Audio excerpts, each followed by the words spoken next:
झालेला आहे. अनेक त्यांनी गैरव्यवहार केल्यामुळे हा विषय झालेला आहे. तर त्यांच्यावरती तर कारवाई झालीच पाहिजे. आणि कालचा विषय आहे, काल माझ्यावरती असा आरोप केला, तोही त्यांनी सिद्ध करावा की मंगेश चिकणे हा फक्त पैशासाठी उपोषण करतोय. तर मला त्यांना एवढं सांगायचं आहे की पैशासाठी उपोषण नाही करत.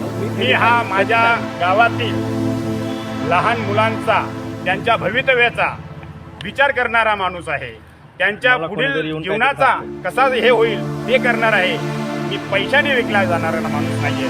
तर तुम्हाला आम्ही त्याच दिवशी सांगितलं होतं पंचायत समितीला, तुम्हाला जे तुम्ही पैसे घेताना त्याचे पैसे जर तुम्हाला पाहिजे असतील तर आमचे माजी सैनिक आहेत बद्रीलाल चिकणे, त्यांनी तुम्हाला सांगितलं किती पैसे पाहिजे, त्यावेळेस आम्ही देत होतो तुम्हाला पैसे. ही ऑर्डर तुम्ही हे करा, तरी आम्ही तुमच्यावरती पैसे. तर हा एक गैरव्यवहार झाले तर आम्हाला तुमच्याकडून त्यांच्यावर कारवाई झालीच पाहिजे.